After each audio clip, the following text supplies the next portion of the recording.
Railway സ്റ്റേഷനിലെ അധികാരികള് ഇത്തരമൊരു സാഹചര്യത്തിൽ കണ്ടെത്തിയ കുട്ടികളെ ടിക്കറ്റ് പരിശോധനയിൽ അവർക്ക് ടിക്കറ്റ് ഇല്ല എന്നുണ്ടെങ്കിൽ അതിന് ചുമത്തേണ്ട പിഴയോ അതിനുള്ള ശിക്ഷയോ ആണ് അവർ വിധിച്ചത്.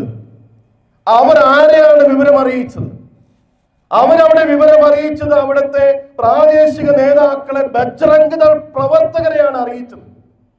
ആ ബജ്രംഗ് ദൾ പ്രവർത്തകർ അവിടെ വന്ന് ഇവരെ പരസ്യമായിട്ട് വിചാരണ ചെയ്യുകയും കുറ്റം വിധിക്കുകയും ശിക്ഷിക്കുകയും ചെയ്യുന്ന രീതിയിലേക്ക് ഇവിടുത്തെ നിയമം കയ്യിലെടുക്കാനുള്ള അവകാശം ആരാണ് അവർക്ക് നൽകിയത്?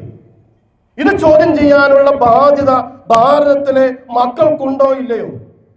ഇതാണ് നമുക്കിന്ന് ഈ സമൂഹത്തോട് ഉറക്കെ ചോദിക്കാനുള്ളത്. ജനക്കൂട്ട വിചാരണയും ആൾക്കൂട്ട ഹത്യയും ഒന്നും ഇവിടെ ഈ ഇന്ത്യയിൽ ഒരു പുതുമയല്ലാതായിരിക്കുന്നു.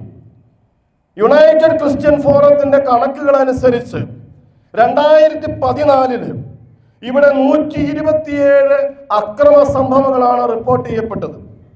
2015 ആയപ്പോൾ അത് 142 2016 226 2017 എത്തിയപ്പോൾ അത് 248 2018 292 2019 328 തുടങ്ങി 2023 എത്തിയപ്പോൾ 734 ഇൻസിഡൻസ് ആണ് അത്തരത്തിൽ റിപ്പോർട്ട് ചെയ്യപ്പെട്ടത്. 2024 എത്തിയപ്പോഴോ 834 അക്രമ സംഭവങ്ങൾ ക്രൈസ്തവർക്കെതിരെ മാത്രം നടന്നതായിട്ട് നമ്മുടെ കണക്കുകൾ സൂചിപ്പിക്കുന്നു.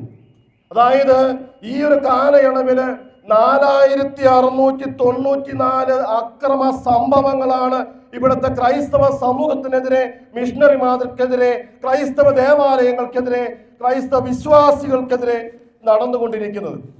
അതിൽ തന്നെ 2025 ഈ 7ാം മാസം ആകുമ്പോഴേക്കും 376 കേസുകളാണ് ഈ രീതിയിൽ ഇന്ന് ഇവിടെ കെട്ടിച്ചമയ്ക്കപ്പെട്ടിരിക്കുന്നത്.